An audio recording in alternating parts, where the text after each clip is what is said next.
Hello friends, સ્વાગત છે તમારું અમારી યુટ્યુબ ચેનલમાં. આજે બનાવીશું ટીંડોળાનું ઇન્સ્ટન્ટ અથાણું, જે અત્યારે ઉનાળાની સિઝનમાં શાક રોટલી સાથે તમે અથાણા તરીકે એને ખાઈ શકો છો. તો તમને ખાવામાં પણ ખૂબ જ મજા આવશે એવું ઇન્સ્ટન્ટ ટીંડોળાના અથાણાની હું તમને આજે રેસીપી શેર કરીશ. ટીંડોળાને ધોઈને સાફ કરી લીધા છે. હવે એના આ રીતના ડેંટડા આપણે કાઢી દઈશું.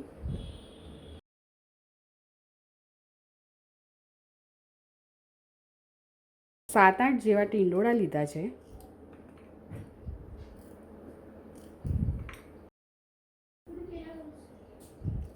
આવી રીતની પાતળી પાતળી અને ગોળ ગોળ ચિપ્સ કરતા જઈશું.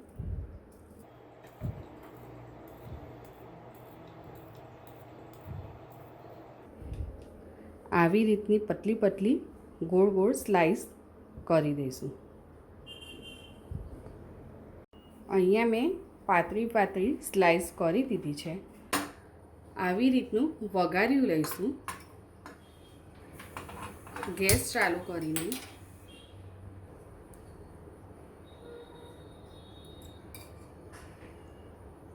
ત્રણ ચમચી જેટલું હું તેલ લઈશ.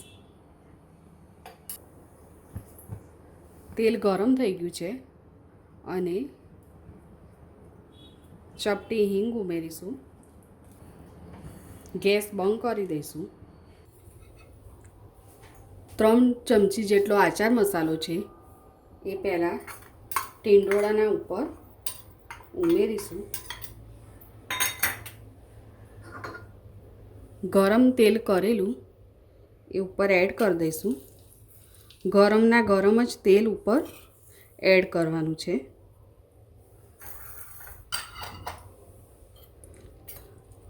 બધું સારી રીતે મિક્સ કરી દઈશું.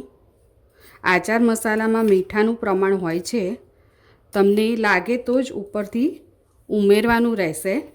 અને લાલ મરચું પાવડર તમારા તીખાશ પ્રમાણે અંદર ઉમેરવાનું રહેશે. આ તૈયાર થઈ ગયું છે આપણું ઇન્સ્ટન્ટ ટીંડોળાનું અથાણું. આવી કાચની બરણીમાં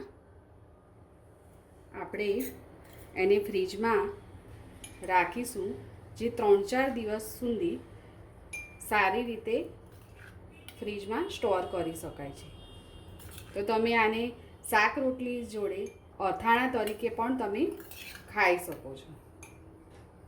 એકદમ સરસ મજાનું આ અથાણું આપણું રેડી થઈ ગયું છે, જેને બનતા પણ વાર લાગતી નથી.